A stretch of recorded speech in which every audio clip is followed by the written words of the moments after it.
Hello and welcome to my channel. Bonjour et bienvenue sur ma chaîne. Today I thought I would do the Bi Book Tag, which was very recently created by a also newish booktuber called Books with Leo. And she came up with a book tag in relation to bisexuality, though as far as I understand it, you don't have to be bisexual to do this tag. And the books you mention in response to the questions don't necessarily have to specifically do with bisexuality or sexuality, but all the questions derive from things associated with the theme, the concept of bisexuality, and common misconceptions, myths, or struggles of bisexuality.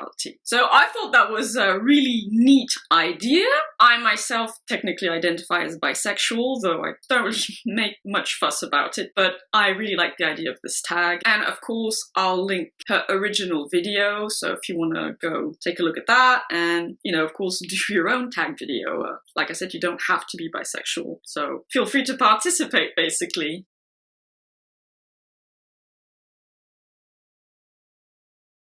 So for this question, I chose two characters. The first I'll go with is an easy one because I basically just reread the books, and so she's really nice and fresh in my mind, but it's Tana from the Earthsea cycle, so especially in the tombs of Artuan and Tahanu. This hasn't really anything to do with her sexuality proper, but she is a character who goes through a shit ton of personal questioning with regards to her faith, her place in the world, her womanhood, her position as a mother, a wife, and also as a lover, actually, though with a man. But I thought she has a beautiful character arc, rich, nuanced, very real and human, so I thought she was a perfect character to choose for this question. And then another one I thought about, and this does have a relationship to sexuality and bisexuality specifically, is Seelie from The Color Purple by Alice Walker. This is a book I read about 3 years ago, I think. A beautiful, beautiful novel. I cried like a baby at the end of it. It was so emotional. And Seelie is a bisexual black woman in 1950s America, or maybe earlier, but I mean, she's basically like one generation removed from slaves in the South. So that's obviously an important theme of the novel, but she falls in love with a black singer, but she's bisexual, and she goes through a lot of questioning and internalized homophobia and misogyny. In any case, in general, it's a beautiful novel. I would recommend everyone read this. So, my first crush, female crush, shall we call it?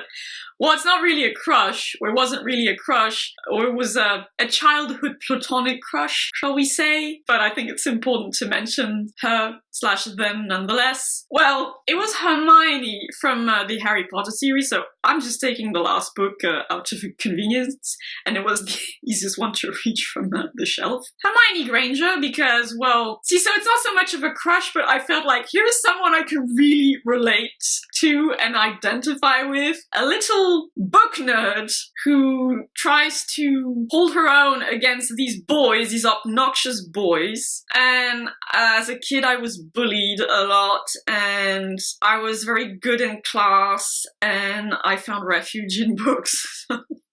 Strong sense of identification there. But then, as I read the series, I realized, you know what, there's actually a female character I love even more, or much more than Hermione Granger, and that's Luna Lovegood. So I'm actually more of a Luna Lovegood stan than a Hermione Granger one at this point, if I had to be a stan for a Harry Potter character. Because one, Luna Lovegood is creative, quirky, eccentric, different. And difference is something that has marked me throughout my life as well. So actually I identify more with her for that. And she's also very intelligent and, has an inquisitive, inquiring mind. So also checks the right box. She loves animals, or in the Harry Potter universe, fantastical beasts. That's right up my alley. And she's from my house, Ravenclaw. Ravenclaw pride forever.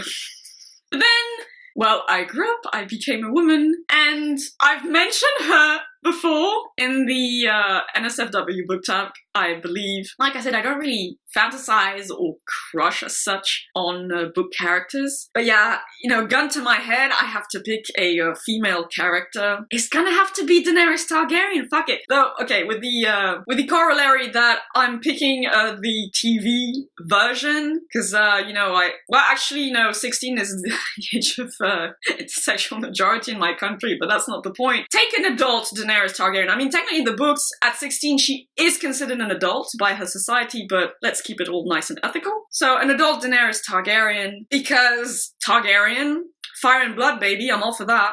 Dragons, it's all about the freaking dragons, basically. A dragon lady. She rides dragons, she has an intimate connection with dragons. She's beautiful, she's got those Valyrian features. She's fierce, she's intelligent, she's full of compassion because, okay, I'm sorry, but TV show canon is not book canon, so F that. And yeah, Valyrian features, dragons, intelligent, beautiful, compassionate, fierce. I love her. And he can't change my mind. Or maybe George R. Martin will when he comes out with The Winds of Winter and A Dream of Spring, but until then.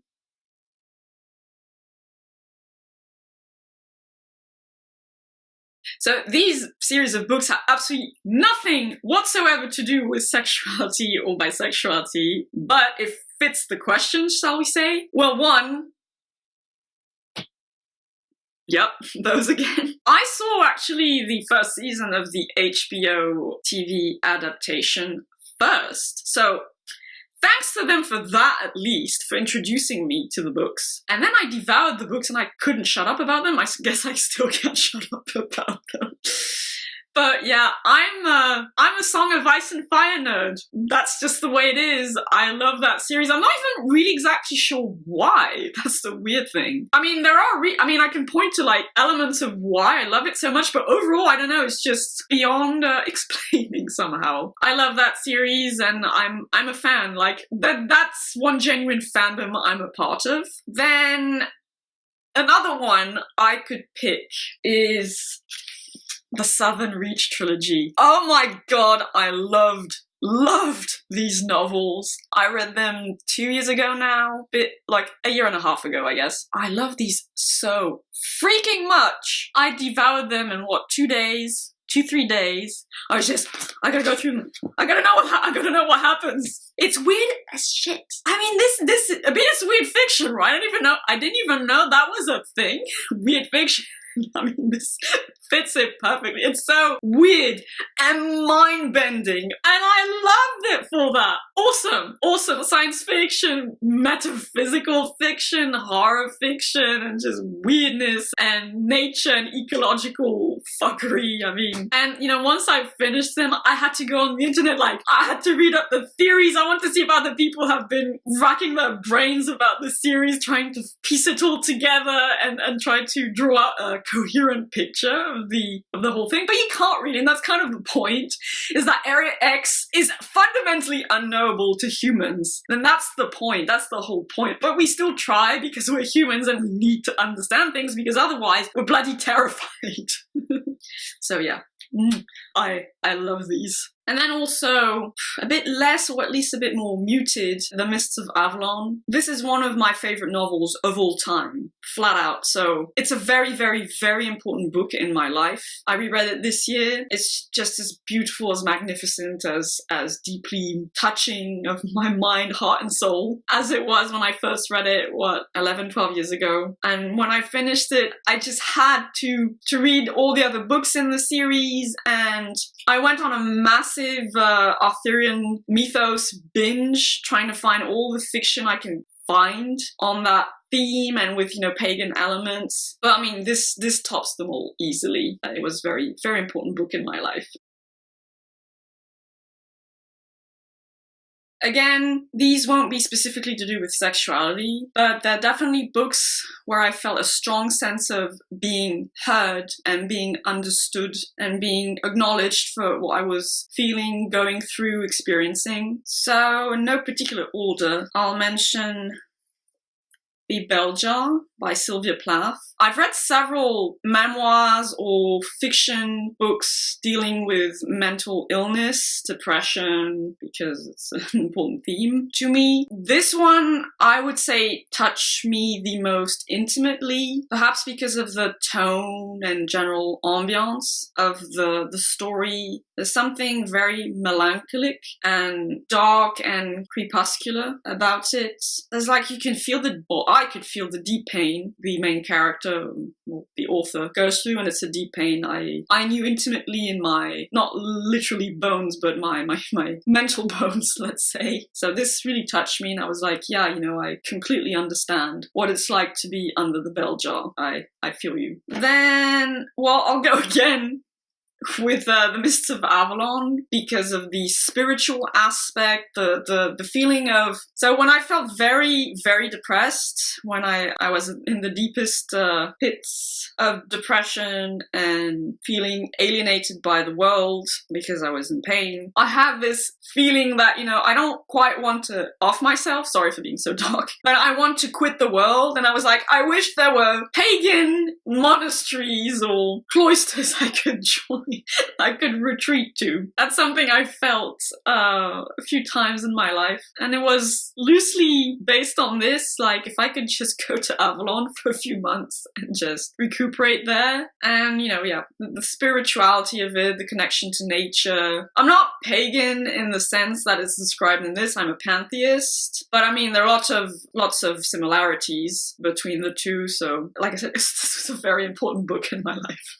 I'll definitely go into it further when I do a review of this. And finally, I'm gonna go with these two. So those are French novels. I read very, very, very little fiction in French these days. I make an exception for her because so far I really enjoyed what she's written. So the author's name is Emma Becker, and I think she's about my age actually. She wrote this, Mr. I don't want to go into too many details about my own personal life, but this was, I found a lot of, the experience described in this book was quite similar to something I went through in my life. And I enjoyed reading about the parallels, and I felt like, she gets me and I get what she went through, because this is kind of semi-autobiographical.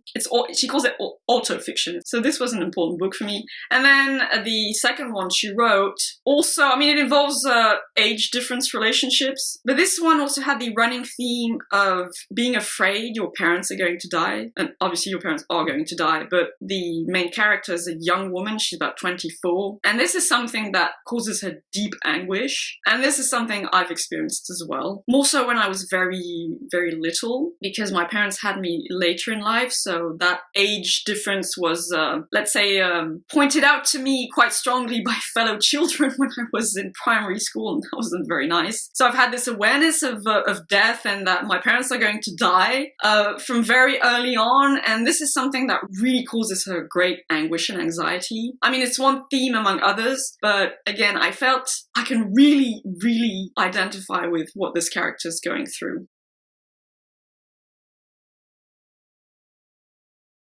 I've already mentioned both of those books, or one a book trilogy and the other a single novel. So this is quite easy for me. So first I'm going to go with the Broken Earth trilogy, which I've mentioned in my Unpopular Opinions tag video. So here they are. Like I said, I don't think they're bad. They're not bad at all. I was just disappointed. I was really expecting something more because it was so hyped in the SSF book community thing on the internet. Sexuality-wise and sexual identities-wise, sure, it ticks a lot of boxes. You've got a polyamorous triad, you've got a bisexual male character, you even have a transsexual character, I believe. And there is a great POC representation. Though, like I said, Ursula K. Le Guin did this in the Earth-Sea cycle. Actually, even in The Left Hand of Darkness as well, most people are actually not white.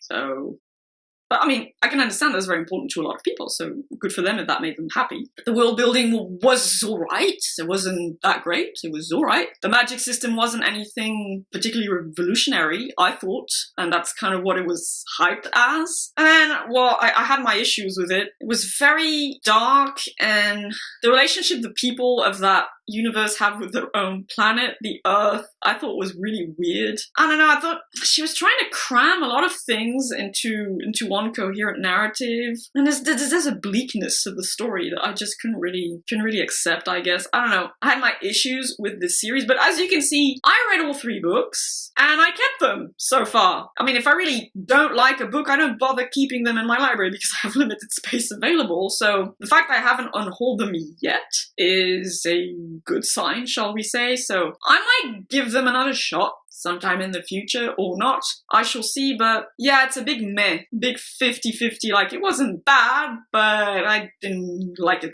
that much either. And then the other one, which I've also already mentioned, which I did a review about, is Circe by Madeline Miller. Once again, it's not a bad book by any means. It's not that great either, in my opinion. I didn't like it that much. I mean, in my review, I did rant quite a bit about the things that annoyed me in it, so it might make it sound like I really despise this book. There were good things about it, but the bad parts really grated on my nerves. So again, meh, disappointed. I mean, I was expecting so much more, but it's not bad at all. It's not a bad book.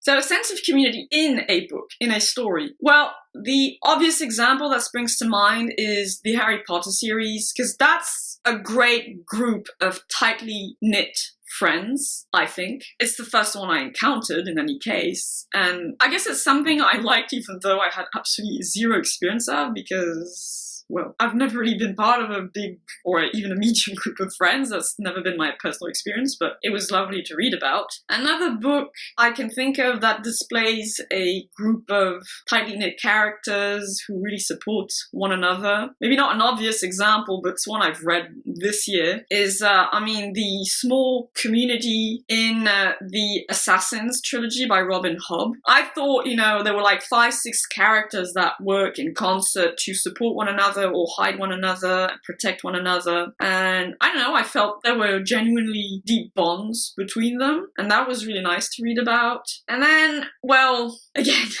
the Mists of Avalon, the community of priestesses of the goddess on the Isle of Avalon, really. That's a beautiful, though sometimes quite severe and austere community. I mean, they are priestesses, so there is a lot of spiritual discipline involved, but there is a sense of community and purpose and unity that, like I said, sometimes I almost yearned for when I was feeling really, really bad. So yeah. And that's it! The Book Tag. I hope you found it interesting. Definitely check out the original video by Books with Leo, and or do your own, I guess, participate if you want to. And in the meantime, I hope you will have a lovely day or evening. I shall see you in the next video.